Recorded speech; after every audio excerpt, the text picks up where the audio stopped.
Olá, amigos, bem-vindos ao Canal Médico. Sou o Dr. Antonino Eduardo. Estou aqui com meu querido amigo Dr. Ricardo Brise, cirurgião vascular. E nós vamos falar sobre um tema bastante interessante aqui, que são as varizes. A cirurgia vascular é que trata essas condições, vamos falar das indicações, de como aparecem as varizes, enfim. Boa tarde, doutor. Tudo na paz? Tudo. Primeiro, quero te agradecer o convite, né? Fiquei muito honrado pelo convite e te ver de novo, para mim sempre é um prazer. O prazer é todo meu querido. E é muito bom e é uma honra para o Canal Médico ter uma pessoa do seu status profissional aqui. E já vou te perguntando diretamente, o que são varizes? Como é que você definiria varizes para a gente? Então vamos lá. Eu trouxe até uma foto, né, de um quadro de uma paciente. Então isso define bem o que são varizes, né? Varizes são veias dilatadas, tortuosas, exaltadas, que perderam a sua função. Então, essa é a definição de varizes. Claro, na foto você vê uma varize já em grau avançado, mas a gente tem varizes em muito menos agressivas do que essa. O que é muito importante que a gente tem que falar, eu acho que sempre quando a gente fala de varizes, que varizes é um transtorno estético, sim, mas é uma doença. E ela deve ser sempre tratada como doença. O não tratamento de uma varizes pode levar a complicações mais sérias no futuro, mudando a qualidade de vida do paciente. Então, a gente não pode encarar as varizes como só um transtorno estético. Sim, é um transtorno? Talvez 80% dos pacientes me procuram por causa desse transtorno, mas na consulta eu sempre tento estimular o tratamento pela doença, até das microvarizes. Tá. Qual é a incidência? Como é que você poderia... A incidência de varizes? Existe uma predominância de sexo? Existe algum momento da vida, a gente fala às vezes em gravidez? Existe alguma condição, sei lá, como por exemplo, tabagismo, ou a parte é mais genética mesmo? Então, excelente pergunta. Ele predomina no sexo feminino. Nós podemos dizer que existe 4 mulheres para cada um homem com varizes, né? Não existe, Antonino, uma causa exatamente que vai provocar varizes. Existem os fatores predisponentes, né? Ou seja, você tem os fatores que vão se juntar e vão fazer que aquela paciente ou aquele paciente tenha varizes, né? Entre eles, a herança, né? E quando eu falo em herança, a gente não deve relacionar uma herança às vezes direta. Você às vezes vai ter varizes, mas o seu pai, a sua mãe não vão ter. Às vezes a gente tem que ir para as outras gerações para descobrir de onde está vindo essa herança. A idade, quanto maior for a idade do paciente, maior a chance de aparecer varizes. Atividades profissionais que estejam relacionadas com o paciente ficar muito tempo sentado ou muito tempo em pé, também proporcionam varizes. Gestação. A gestação está diretamente ligada com o aparecimento de varizes. Se a paciente tiver uma gestação, o risco é 1. Se tiver 2, vai dobrando, 3. Interessante. Sim, ela é ligada ao número de gestações, se ainda tiver gestações gemelares. Aumenta mais ainda o risco do aparecimento de varizes. Entre esses outros fatores, também é importante falar da parte hormonal, né? A mulher, por si só, a diferença entre os homens e as mulheres é hormonal.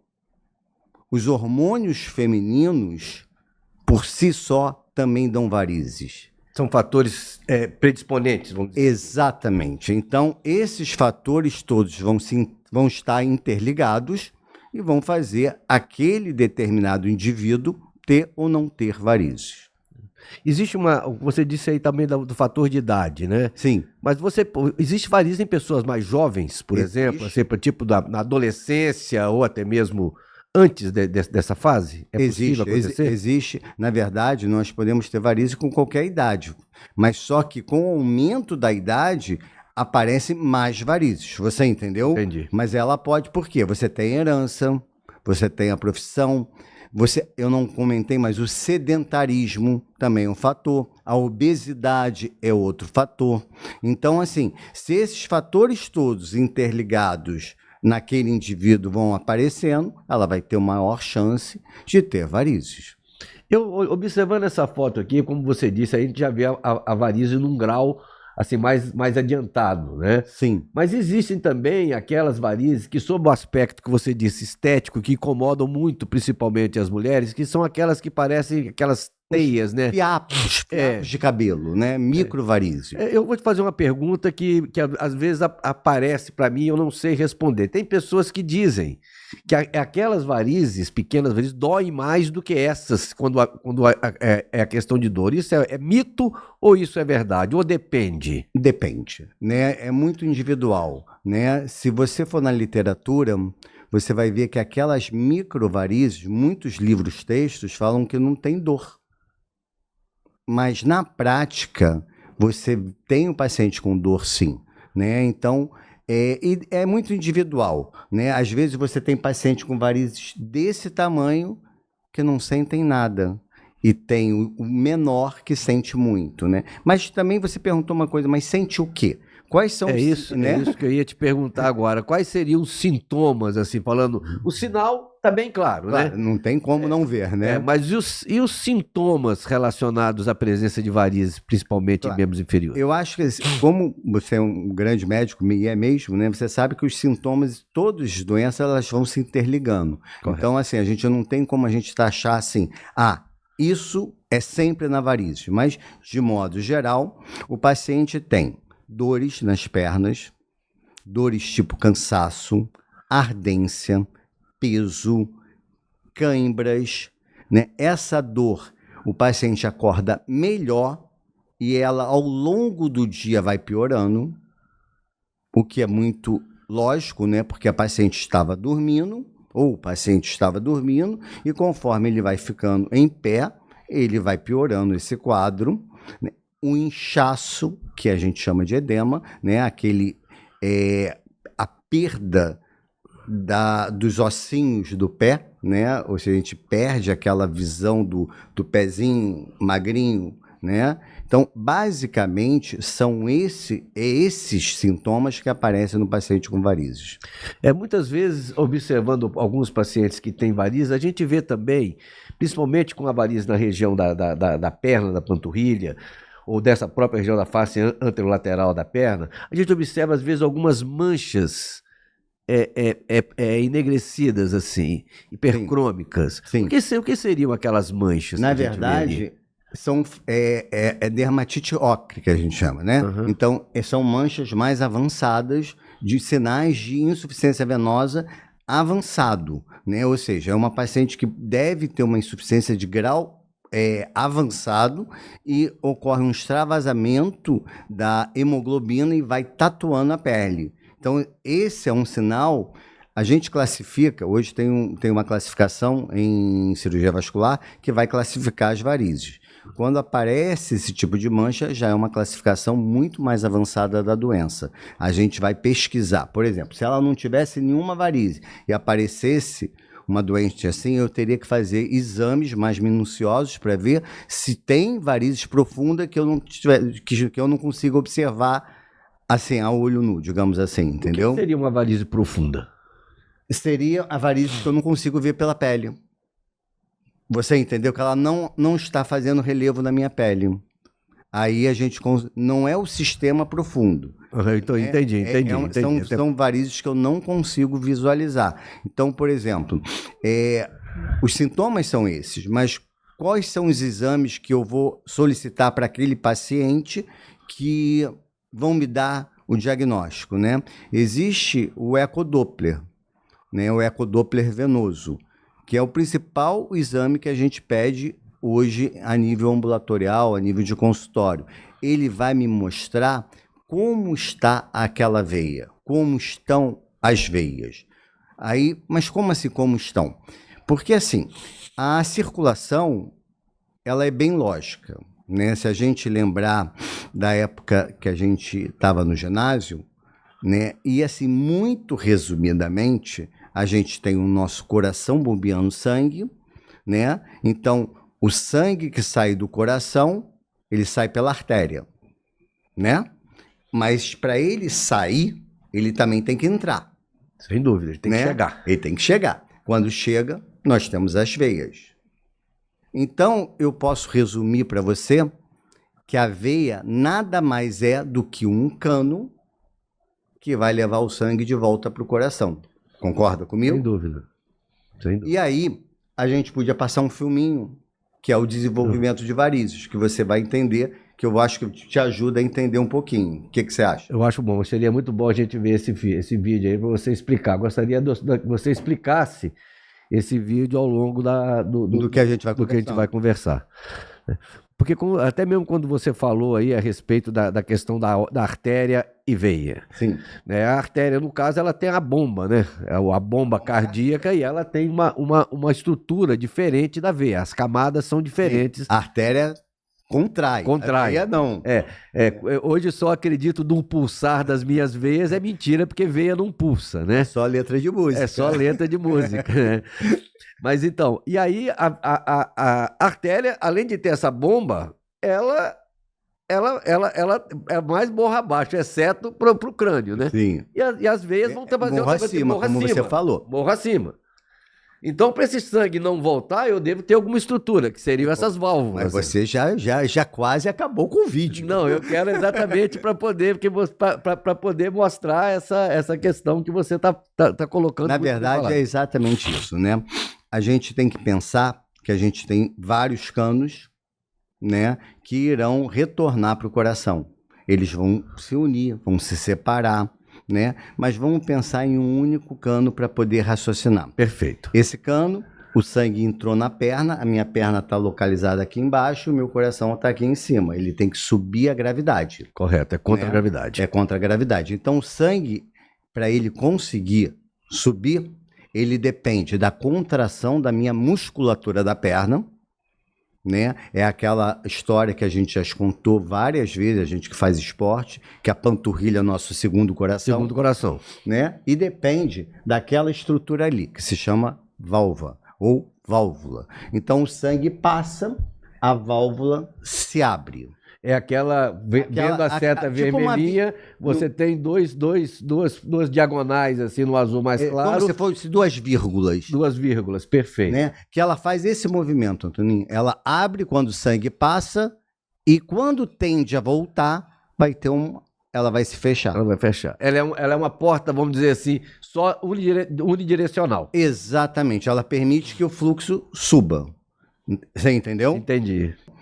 Ali, aquela estrutura que está bem no meio, seria as válvulas. Ela impede o refluxo, ela direciona o sangue de baixo para cima. Ok? Ok. Conforme os fatores que a gente já mencionou, idade, herança, sexo, profissões que ficam muito tempo em pé, ela vai dilatando. Na hora que a veia começa a dilatar, o que acontece com aquela válvula? Ela vai se afastando. E aí ela permite o quê? Que o fluxo comece a descer. Ele não consiga subir. E aí aquela veia vai formando o quê? Ela vai aumentando a quantidade de sangue que fica no seu interior, né? E aí faz o quê? Ela mesmo vai gerando varizes, como se fosse uma fuga daquele recipiente. Que interessante. Aí essa seria uma veia nutridora, ou uma veia mãe que a gente escuta. Vamos matar, vamos tirar a veia nutridora, vamos retirar a veia mãe. Seria mais ou menos isso.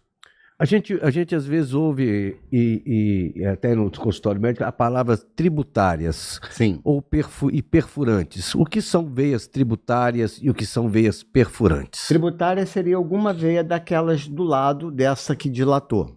É uma veia tributária. É uma veia que esteja conectado a uma veia principal. A veia mãe. A veia mãe. A veia perfurante, na verdade, nós temos dois sistemas venosos. O profundo e o superficial, né? E esses dois se comunicam através das perfurantes. Isso é uma coisa até importante até que eu vou pegar o gancho para falar sobre uma outra situação. Muitos doentes que chegam num consultório perguntam assim: poxa, mas eu vou tirar essa veia, mesmo ela estando doente, não vai me fazer falta? É verdade. Você É, vai tirar uma veia, ela estava aqui, tira e aí? e aí, como Ela que- tem uma substituta? Exatamente, não vai sobrecarregar. Na verdade, o sistema está doente. Eu tenho dois sistemas, superficial e profundo. Normalmente, 90% do retorno é feito pelo profundo, 10% pelo superficial. Na hora que eu mexo no meu superficial, eu não vou sobrecarregar, principalmente se ele estiver doente.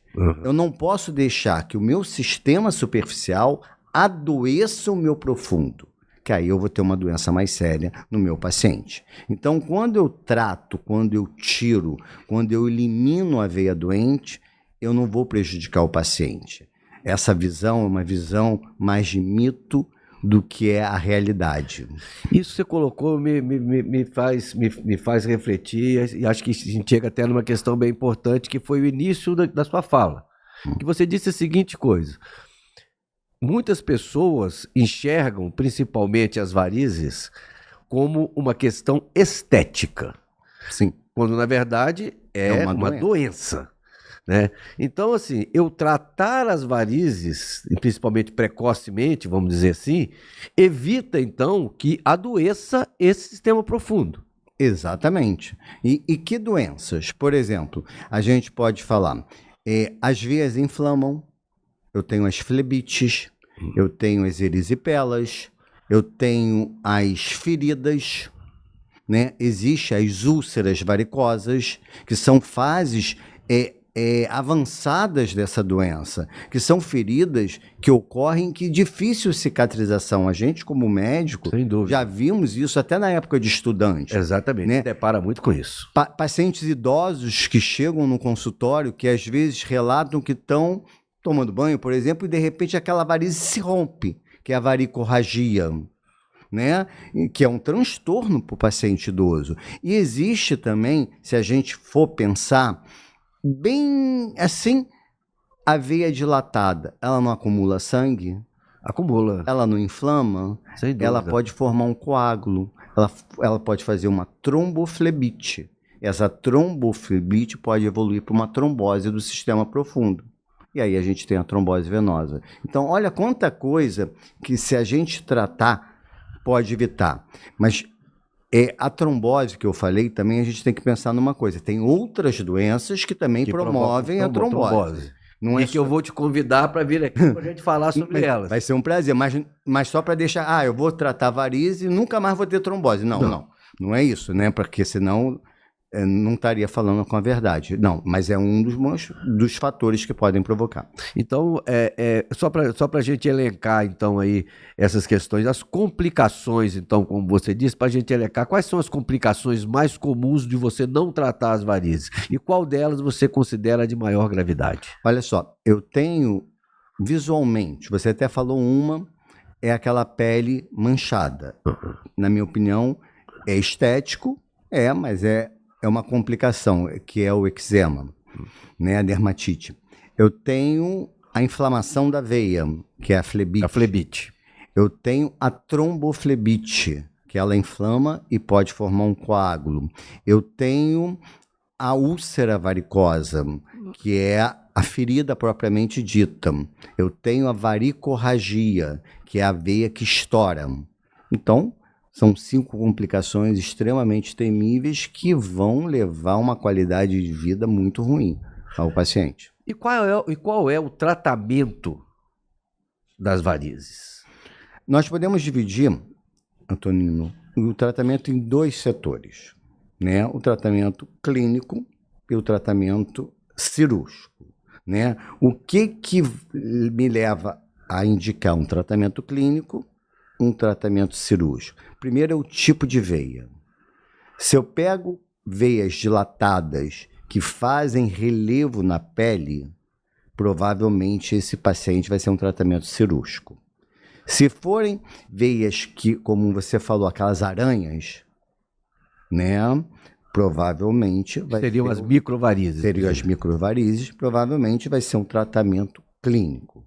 Nesse tratamento clínico, nós temos medicamentos que são utilizados para melhorar se a paciente tiver dor, edema, tiver cansaço, peso na perna. Poderemos também usar a meia elástica, que no nosso clima é ruim, né? Bastante ruim. A gente sabe que é desconfortável, né? E faremos as aplicações, né? Que podem ser aplicações a laser, podem ser aplicações com líquidos, né? Hoje em dia, o que se usa muito é uma associação entre o líquido e o laser.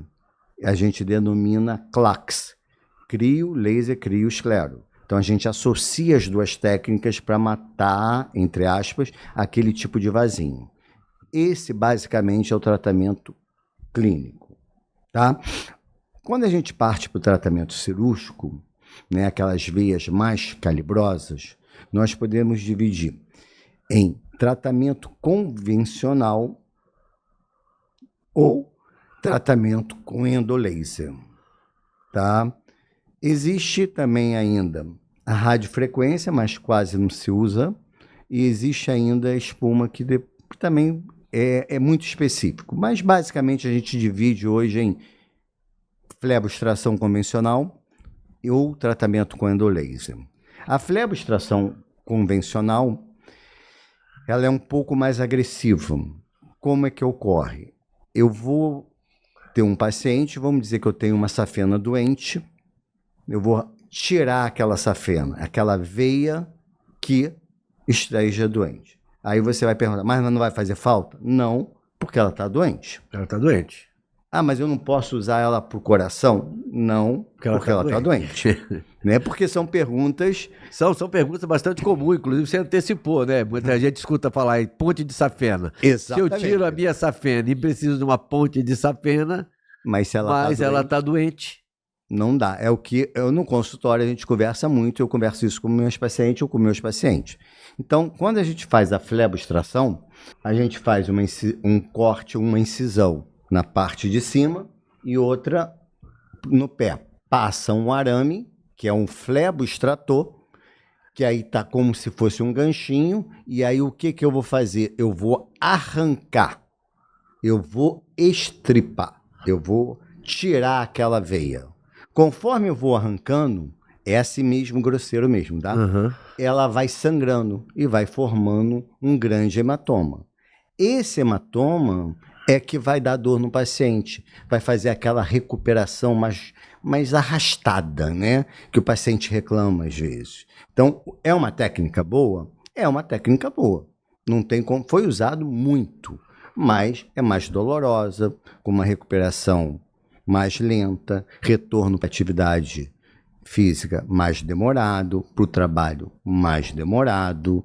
Você entendeu? Então, eu vou falar que é uma técnica mais arrastada. Okay? A gente observa realmente que você falou aí que é uma técnica bastante, vamos dizer assim, traumática, né? Mais traumática. Então, assim, ele vai puxando, vai extraindo, vai sangrando, né? E vai formar esse hematoma. E... eu vou estripar. Exatamente. É quase, né? Eu vou arrancar. Não tem como. Essa é a cirurgia convencional. Todas as cirurgias, Antonino, tanto a convencional como o endolaser, às vezes a gente associa, né, que não é o termo certo, que é o que a gente vascular fala, é a crochetagem. O que é isso? É uma técnica de agulhinha de crochê que a gente vai tirar as filinhas. Ah, entendi. Então você tem uma grande que vai gerando aquelas secundárias, e aí eu vou lá e tiro também através de uma agulhinha de crochê para ficar mais esteticamente que a doente vai ficar, ou o doente vai ficar mais satisfeito. Então, todas as duas formas a gente faz essa associação. Faz a associação. Tá. A técnica do laser, como é que é? Você pode descrever para mim? Na verdade, o termo laser não é tão correto, né? A gente usa, mas o termo mais certo seria endolaser. Por quê? A gente coloca uma fibra de laser no interior daquela veia. Mas coloca como? Eu não vou fazer corte. Eu vou furar aquela veia guiado pelo ultrassom. Correto. Com um gelcro, que é aquele canudinho que me permite colocar a fibra no interior do vaso. No interior do vaso. Tá ali. E aí eu vou subindo aquela fibra, guiado também com ultrassom. E eu posiciono aquela fibra entre uma veia saudável e a veia doente, ou seja, bem exato. Na ponta daquela fibra você viu uma cor vermelha, representando que tem uma energia. Na hora que eu disparo o laser, eu vou cauterizando aquela veia, como se eu estivesse fritando. Correto. Como é um organismo biológico, como diz, e quando eu frito, o que acontece? Ela encolhe. Então eu vou cauterizando. Como está ali no vídeo, né? Exatamente aquilo. Ela diminui de tamanho, ela vai encolhendo e vai secando, digamos assim. Me corrija se eu estiver errado, mas no vídeo anterior, em que eu até citei, que ali você tem uma coisa assim mais traumática, e a gente viu que quando ia puxando, ia aparecendo aquelas partes vermelhas. É o sangramento. O sangramento. Neste caso aí, eu já não tenho sangramento. Essa é a vantagem, Antonino. Agora, existem trabalhos, né, que comparavam essas duas técnicas, né? Porque assim, quando a gente fala de melhor recuperação, menos dor, tudo é muito individual.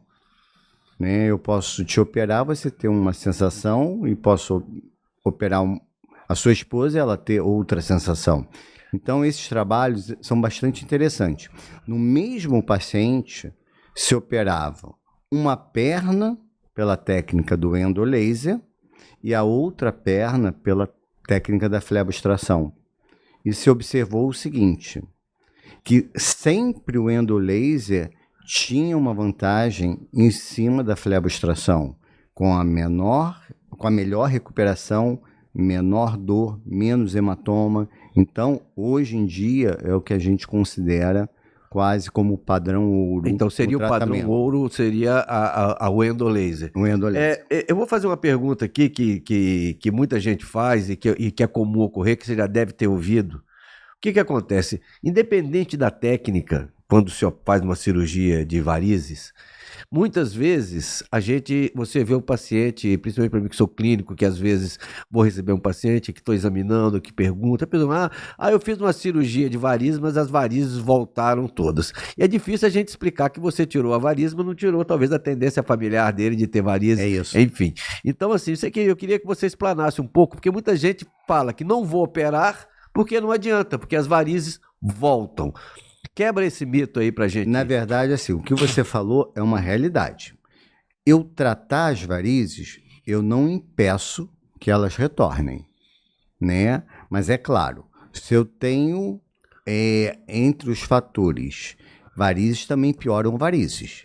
Né? A gente varizes também pioram varizes. Né? Gostei dessa frase. Então, a gente nem comentou isso lá no começo, mas varizes também vão piorar as varizes. Se eu pelo menos tirar esse agente, significa que é melhor para o paciente. O fato de você não tratar, o que eu estou falando? Eu falo o contrário. Cada vez eu vou ter mais. É uma progressão. E cada vez mais eu vou ficar suscetível àquelas complicações. Então, é muito importante isso nas consultas, eu deixo bem claro. Né? Eu vou tratar, por exemplo, com endolaser porque eu escutei falar que nunca mais vai voltar. Isso é uma grande mentira. É um mito, né? Ela pode voltar. Né? Claro. Eu acho que isso faz parte de um grande tratamento, Antonino. Por exemplo, eu tenho que mudar muita coisa. Eu vou tratar, eu vou melhorar minha qualidade de vida, eu vou fazer atividade física, eu vou comer saudável.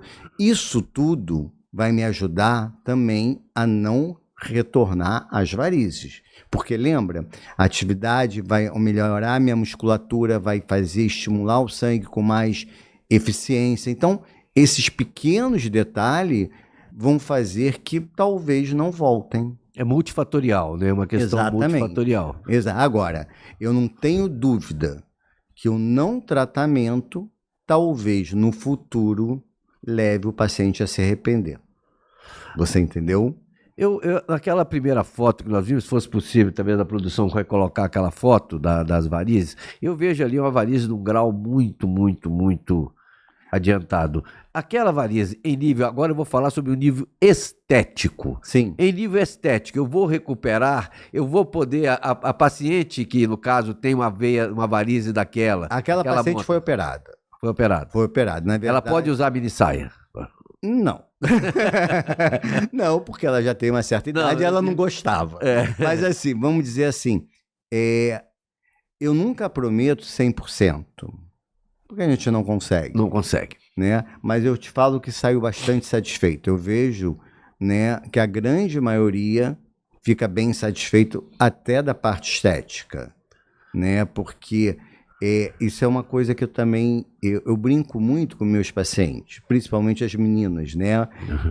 Varizes incomoda mais as mulheres do que aos homens, né? Sem dúvida, então, sem dúvida. Daquela relação que eu te falei de 4:1, né? Os homens que vêm no consultório, 80% são trazidos pelas mulheres, porque aquelas varizes estão incomodando as esposas.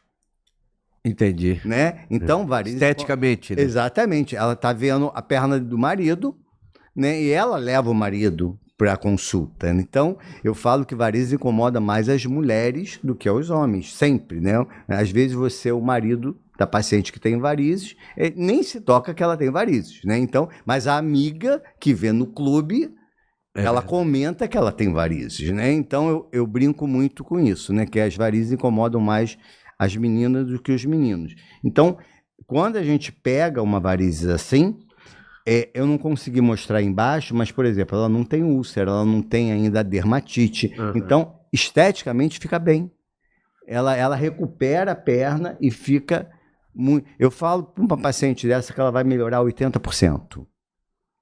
Porque aí a gente vê, né, a veia tortuosa, dilatada. Então, assim, isso... E que eu falo que é uma serpente. Ela assume a forma de serpente, né?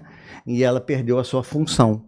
Repara que ali embaixo também tem um pouquinho de microvarizes. Microvarizes, a gente então, observa ali. Essa paciente eu vou tirar as grandes num primeiro momento. Depois, no consultório, a gente vai fazer sessões de aplicação para tirar as pequenininhas também. Falando especificamente da cirurgia, né? Seja vamos falar nos dois casos, de tanto a febre-extração quanto o endolaser.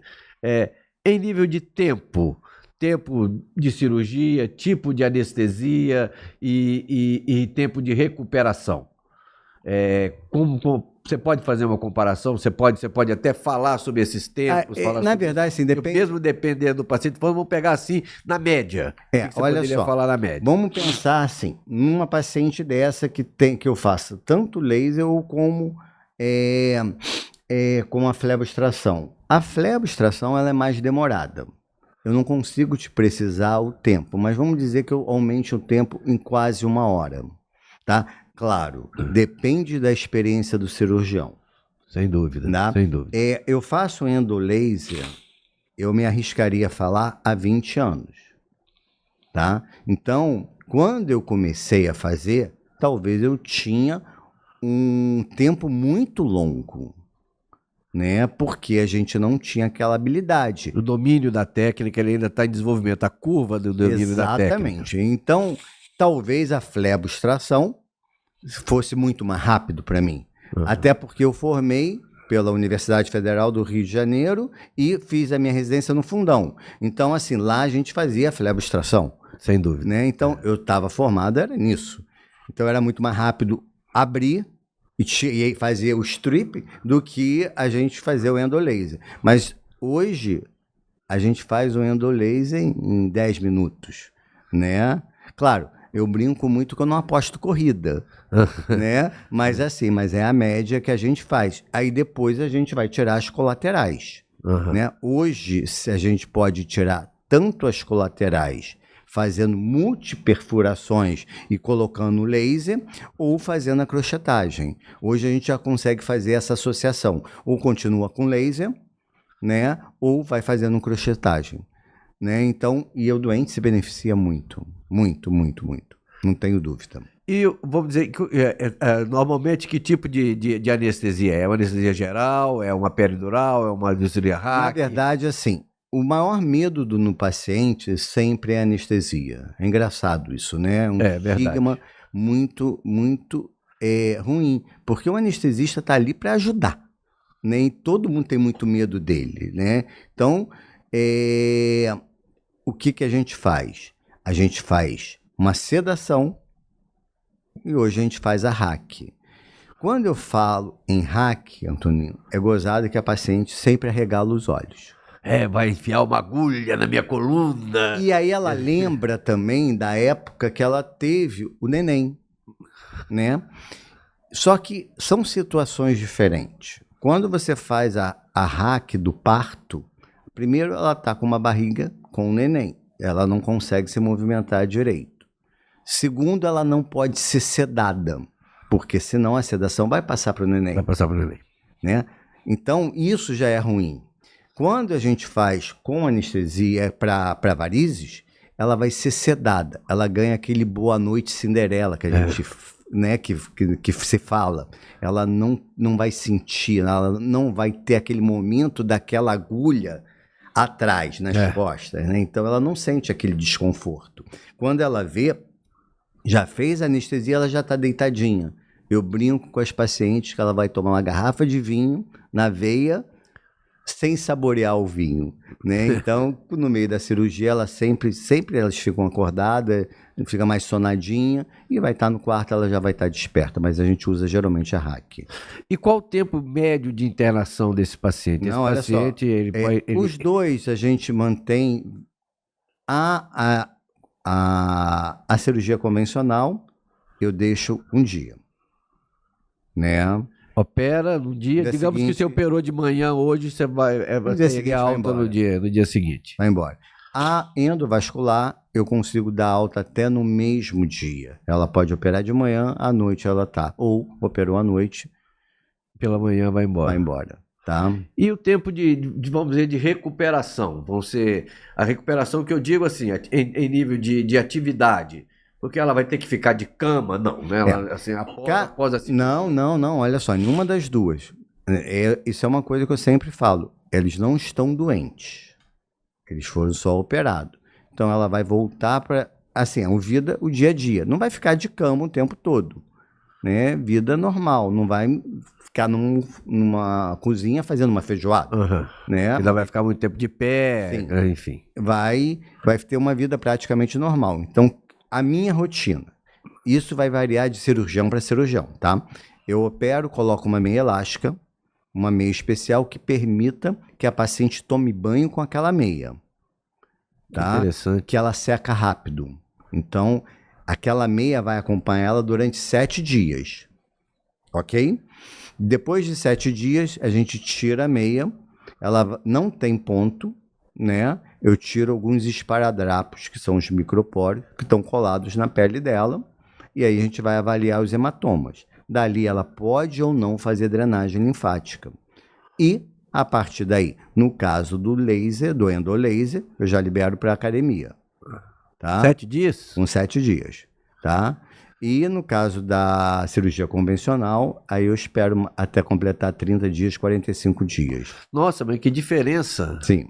Quer dizer, então... Porque ela está com dor. Naquele trajeto, lembra aquele sangue? Lembro. Aquele hematoma? Ali, naquele ponto, elas sentem dor. Então, para não provocar dor, né, a gente espera de 30, 40... Isso é uma média, tá? Tem paciente melhor e tem paciente um pouco pior. Mas essa é mais ou menos a nossa rotina hoje. Bom, mas então, em nível de recuperação, a diferença entre o endolaser e a técnica de flebstração é assim. Vamos pensar assim naquilo que é o dia a dia da prática, a pessoa que trabalha. Você tem aquela mulher que trabalha, ela tem normalmente 15 dias. Eu vou te dar um exemplo que eu falo em consultório, para você tentar entender o que eu falo. A gente tenta, porque assim, é o que a gente estava conversando no começo, né? Se a gente falar muito técnico, a gente se perde. Não, né? Ainda mais quando você está explicando para um paciente. Então, às vezes eu falo algumas besteiras para tentar que o paciente visualize o que eu quero dizer. Correto. Então, eu vou falar, é como se eu estivesse viajando. Eu vou para Manaus. Eu posso ir de avião ou de caminhão. De avião, eu chego em 2 horas. Como é que eu chego? Bem inteiro. De caminhão, eu vou chegar em 2 dias. Claro, você não vai me falar assim, se o avião cair ou o caminhão bater. A gente vai chegar bem, tá? Né? Mas assim... Estou pensando na boa viagem. Estou indo tendo uma boa viagem dos dois lados. E eu brinco com a paciente exatamente assim. Então, a gente vai chegar mais um pouco mais cansado, mais debilitado. É exatamente isso. Os dois vão me levar para Manaus. Só que aqui eu vou chegar... não vou conseguir trabalhar logo de cara, eu vou ter que me recuperar. Aqui eu já vou chegar bem melhor. É isso. Né? Essa é a diferença que eu acho que dá para a gente entender. Agora, vamos falar um pouquinho das complicações daquela pessoa que não operou, daquela pessoa que... E principalmente eu vou falar da complicação que é mais temida, que a gente fala, principalmente também mais difícil de se tratar. Mas existe algum tipo de procedimento aí, eu estou falando cirúrgico, para o tratamento de uma ferida, de uma úlcera varicosa ou de uma ferida, ou até mesmo quando você disse que ocorre aí uma hemorragia na varize, quando o idoso principalmente, ou aquela que às vezes bate, estaria até aquele vazio, ele bate e sai aquele sangue. Isso é o tratamento cirúrgico ou existe outras? Olha só, vamos começar com a varicorragia, né? Ok. O paciente, o idoso, geralmente é idoso, né, que vê um rompimento de uma veia dessa, a primeira coisa que ele vê, ele se assusta, ele pega uma toalha e vai enrolar naquele sangramento, porque geralmente é no banho. É no banho. Né? Fez a pior coisa do mundo, porque a toalha, ela tende a secar, então ela vai puxar mais sangue aí. Né? Então, o que eu explico para ele é que ele deveria ter levantado a perna e colocado o dedo no ponto sangrante. Só isso. Alguém vai pegar gaze, dobrar em 4, uma atadura não muito apertada, justa, e vai procurar um médico que só vai fazer isso. Tá? Ao chegar no consultório, eu vou esperar cicatrizar, eu vou olhar a veia que rompeu. Eu posso fazer uma aplicação química naquela veia para trombosar, essa palavra assusta, né? Mas para fechar aquela veia que gerou uma varicorragia. Ok? Uhum. Ali outra. E aí vai me dar tempo de estudar o caso dela, fazer um ecodoppler, ver se tem alguma veia nutridora, e aí eu vou fazer o tratamento definitivo e oferecer outros tratamentos para o paciente. Esse é no caso da varicorragia.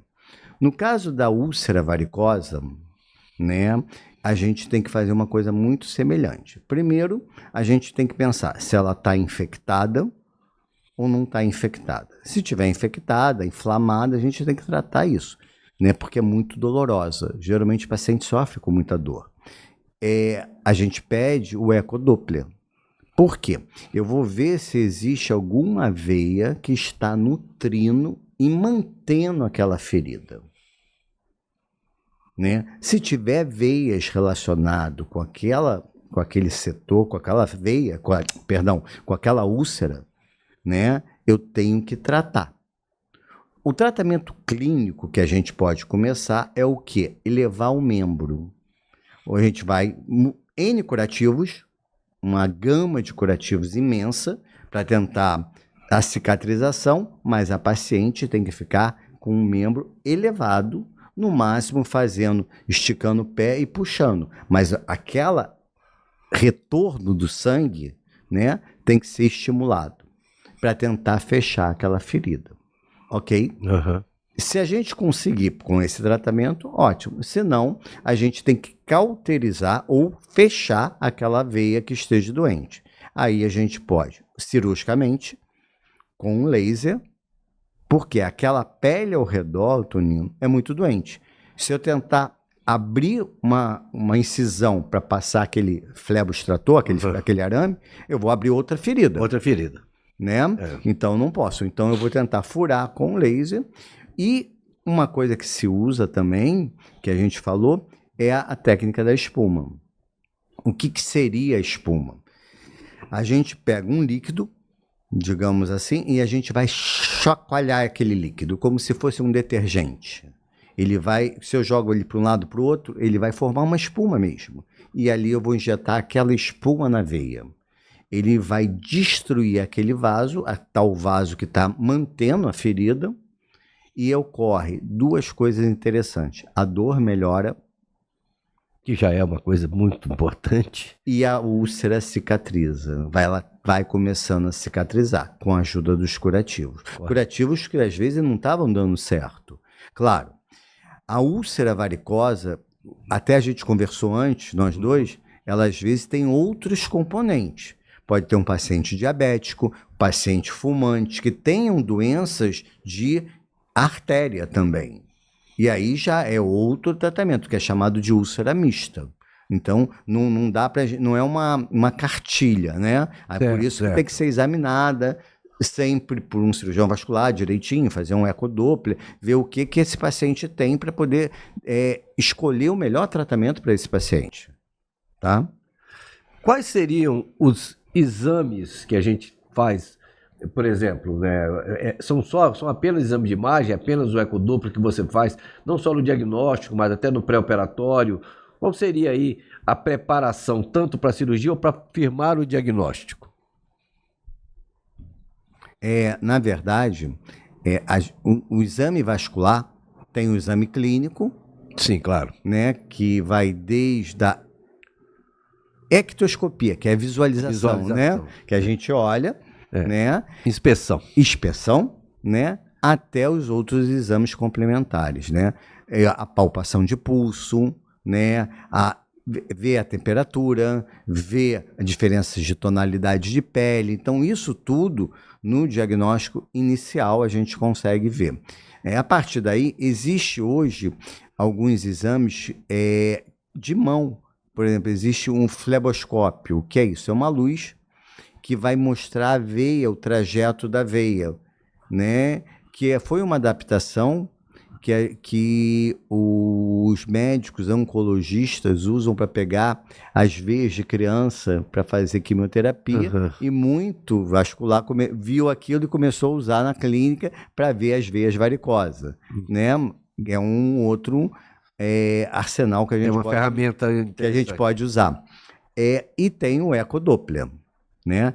O ecodoppler que pode ser arterial, que vai examinar as artérias, e o ecodoppler venoso, que vai examinar as veias. A partir daí, vai mudando o que eu quero fazer. Se eu vejo no ecodoppler uma doença arterial, aí eu tenho que partir para outros exames, as angiotomografias, né, ver se tem entupimento.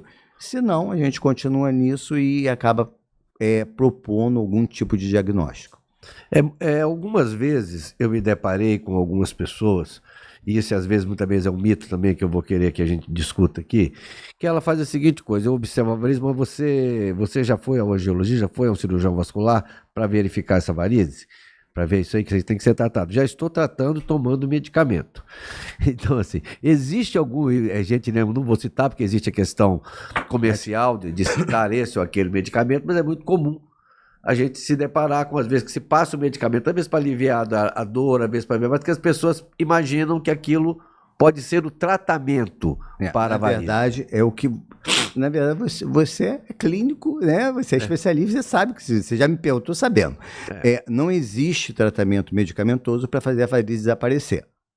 Né? O tratamento é feito para tirar os sintomas. Existe um artifício, né? Que aí, na experiência, eu fico rindo, que as mulheres usam, né? Que eu também não conhecia. É a base passar na perna, naquelas microvarizes, por exemplo. A paciente vai sair de short, ela não quer que apareça aquelas aranhas, passa a base, né? Só não pode ir para a piscina. E aí ela vai disfarçar aquele... Então, ou seja, maquiar a perna. Exatamente. Isso aí é um artifício que eu vejo. Mas, assim, não existe medicamento para tratar, regredir as varizes. Isso é muito importante, que muitas vezes, né, Sim.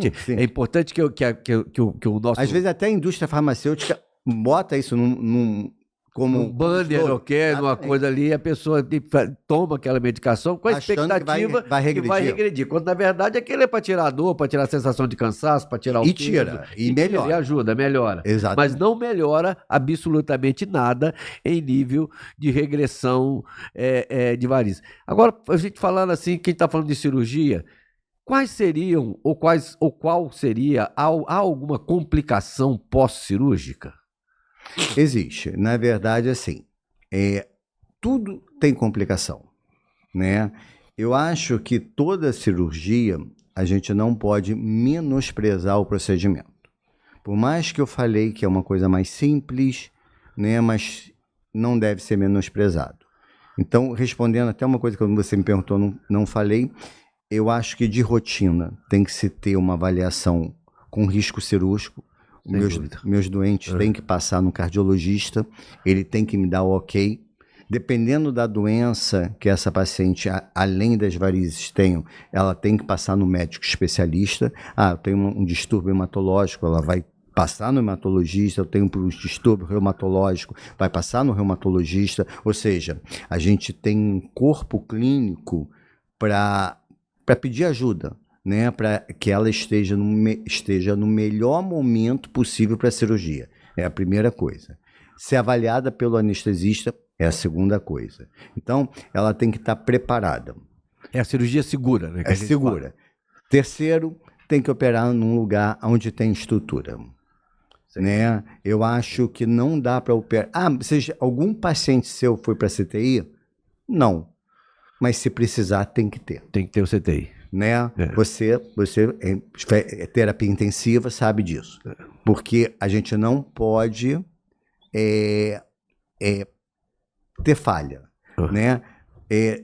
Hoje em dia, eu acho que essa coisa, vou fazer em consultório, mas se der problema, você vai fazer o quê? Vai chamar uma ambulância para chegar no consultório, levar para o hospital? Não tem sentido. Eu não gosto. Esse é meu. Né? Respeito quem faça, mas eu acho que no hospital, como nós Você tem uma retaguarda. Né? Nós dois já fomos de hospitais, né? Então era só... sobe aqui para me ajudar. Já é, sem dúvida. Né? Sem dúvida. Toninho, eu estou com uma dúvida de um paciente, sobe aqui. Já é outra coisa. Então, eu acho que isso já minimiza muito os riscos. Agora, riscos de qualquer cirurgia, né? Pode ter uma trombose?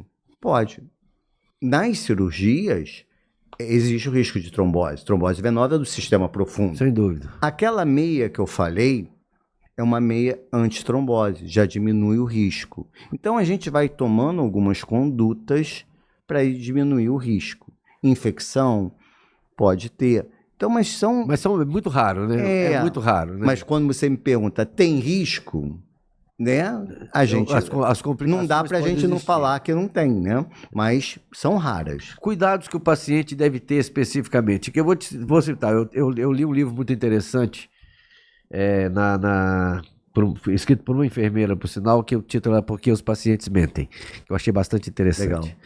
E aí uma das coisas que coloca é, por exemplo, você numa cirurgia ortopédica em que este foi o caso descrito, em que havia sido feito uma artroscopia de joelho para reconstrução do ligamento cruzado.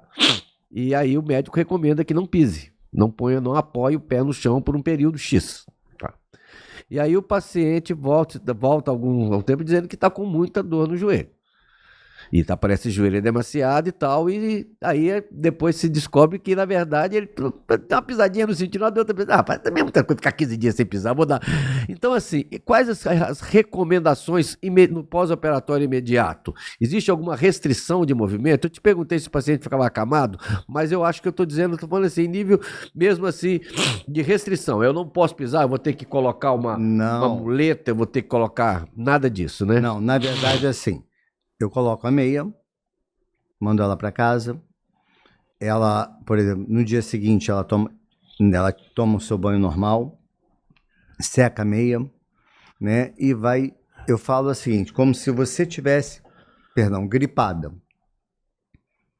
né? Ou você vai estar lá com a sua família, ou na hora que não tiver nada, deita, coloca a perna para cima. Esse o sábado e domingo. Segundas, eu tenho que levar minha filha ao colégio. Pode levar. Perfeito. né? Tenho que... Claro, você não vai me fazer uma compra, mas tenho que ir no mercado comprar 1, 2, 3 artigos, pode ir. Você entendeu? Posso dirigir? Pode, né? Não tenho nenhuma contraindicação, tá? Então, essas liberação ocorrem naturalmente. Preciso contratar alguém para ficar, né? Como cirurgia plástica, às vezes, não precisa, não chega a esse ponto, entendeu? É vida tranquila. Você falou em drenagem linfática no pós-operatório.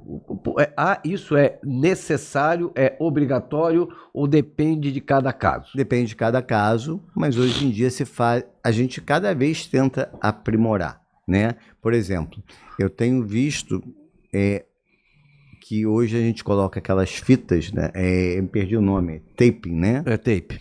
Que recupera mais rápido ainda. Então você diminui mais ainda os hematomas, ou seja, porque a gente faz, lembra que eu falei que a gente faz a crochetagem? Então ali vai sangrar um pouquinho. Então a gente tenta associar as técnicas novas. E drenagem linfática, quando você manda fazer, principalmente o sexo feminino, adora. Né? Porque a drenagem linfática é boa para um monte de coisa. Mesmo que a paciente não tenha uma celulite, Toninho, ela adora fazer. Então, assim, é bom para ela, é bom para o psicológico e é bom também para a recuperação. Para recuperação. Então, mas é individual, entendeu? Eu mando muito dependendo de cada paciente. Mas, se puder, a gente estimula. No caso de varizes bilaterais, opera-se ambas no mesmo dia? Sim. No mesmo tempo cirúrgico? Sim.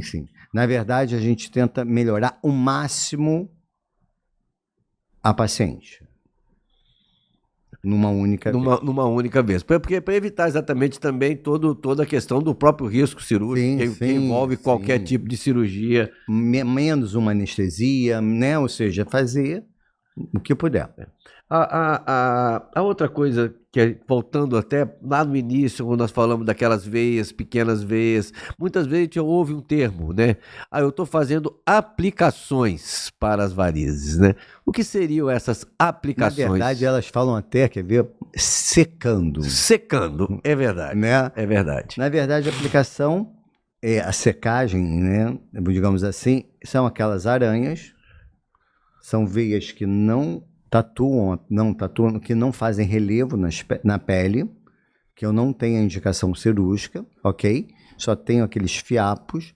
O que a gente faz? A gente vai destruir essa veia com uma aplicação, com aquilo que eu te falei. Essa aplicação pode ser feita com líquido, que é um esclerosante, que tem N tipos de líquidos, ou com laser. Então eu faço a escleroterapia química, ou a escleroterapia física, que é o laser. Hoje, o que eu faço, né, que eu gosto de fazer e que eu vejo que tem o melhor resultado, é a associação das duas. Tanto com líquido como com laser. Por quê? Isso eu explico até para o paciente.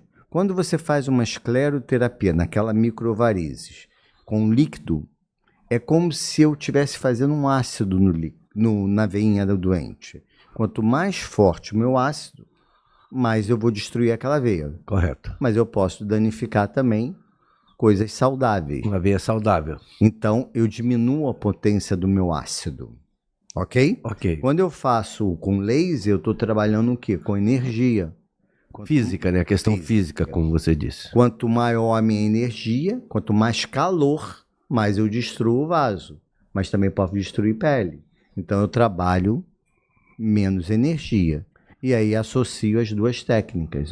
Uma potencializa a outra. Perfeito. Que é o CLACS. O CLACS que você se referiu. Que eu falei. Então ela é um pouco mais segura e tem uma melhor eficiência. Dói? Dói.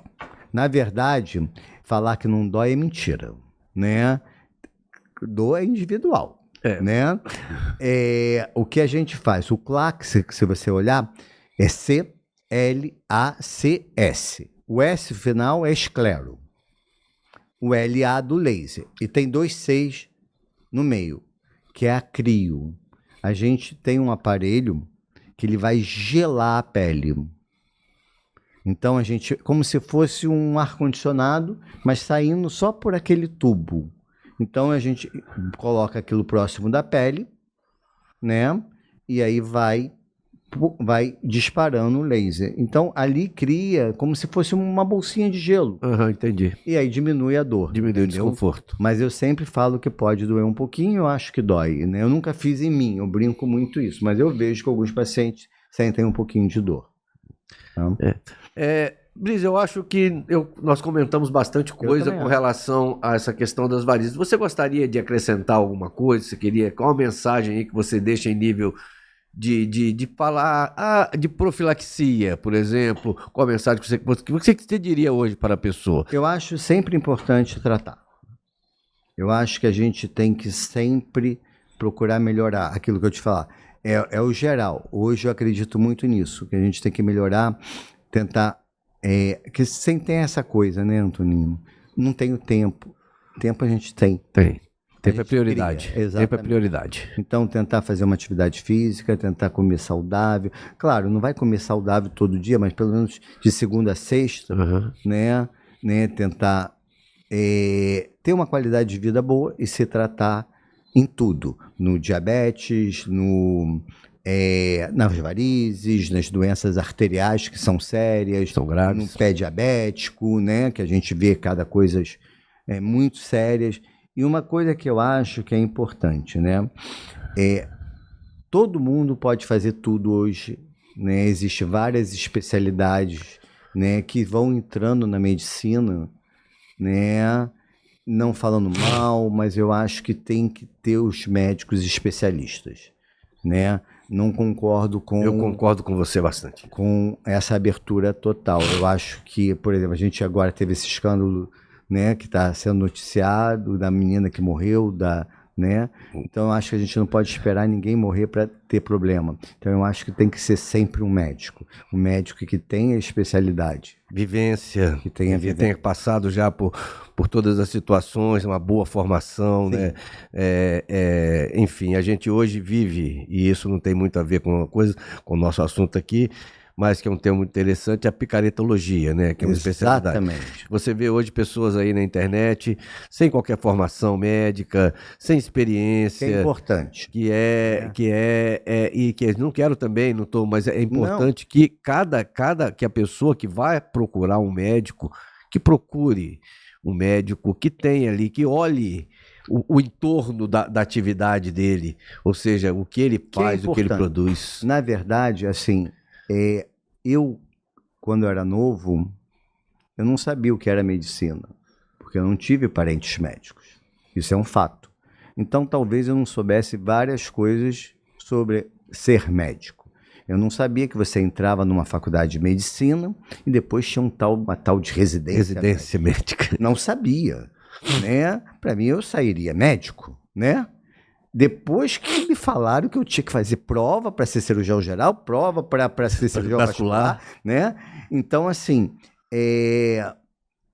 ninguém tinha me contado isso. Então, eu acho que é importante a gente falar que para ser especialista, você tem que fazer quase uma outra faculdade. Praticamente outra, né? A curva de aprendizagem, ainda mais da cirurgia, né? Exatamente. Ainda mais da cirurgia. Você leva anos, não só, até mesmo depois de tornar-se especialidade, você entra numa equipe e a partir daí você continua ainda seu aprendizado e tenho certeza que até hoje você aprende coisa nova diariamente, né? Então, pela experiência, pelos trabalhos, você acompanha, você é um profissional que está dentro que vai para um congresso, que apresenta trabalhos, que está dentro de uma comunidade médica que atua baseado nos princípios éticos, nos trabalhos que é publicado aí, tanto dentro como fora do Brasil. Sem dúvida. Então eu acho isso importante. Eu acho que as pessoas têm que, quando procuram um médico, tem que saber quem é, né? Ainda mais que existe a mídia, é o que você falou, existe o Instagram, existe isso tudo que é importante. É importante, é muito importante. Mas, eu utilizo com muita frequência. Eu também. Agora, mas além disso, tem que saber, poxa, mas quem é? Quem é? Né? Onde que ele formou? Mas ele formou? Né? Ele fez residência? Porque isso faz diferença. Faz toda a diferença. E isso é uma opinião minha, eu acho que é sua também. Sem dúvida. Né? Por exemplo, eu tenho um grupo de vasculares que trabalham comigo, você sabe que a gente trabalha com um grupo, e todos os médicos que trabalham junto comigo, eu não sou chefe, eu não sou nada, mas são todos companheiros meus, todos têm residência médica, todos são especialistas em vascular. E eu acho isso muito importante, né? E eu acho que essa é a grande questão dentro do que tudo que a gente falou, importante também ser falado. Bom, eu queria te agradecer muito, quero agradecer muito ao doutor Brise, doutor Ricardo Brise, que está conosco aqui, e eu quero lembrar dentro dessa fala o propósito do Canal Médico, que é levar informação médica de qualidade, reunindo pessoas que realmente conhecem o ofício, e eu queria deixar um recado aqui no Canal Médico sobre a nossa conversa, que varíze é doença, não se trata apenas de uma questão estética. Então você tendo uma varize, procure um médico especialista, né? Trate essa situação para que não chegue a complicações como úlceras varicosas, as hemorragias, enfim, outras complicações que podem advir. E eu agradeço muito ao Dr. Brise, que esteve aqui conosco, despendeu seu tempo precioso conosco, sou muito grato. Tá? E é isso, terminamos aqui, agradeço a todos e não deixem de curtir, comentar e compartilhar. É isso.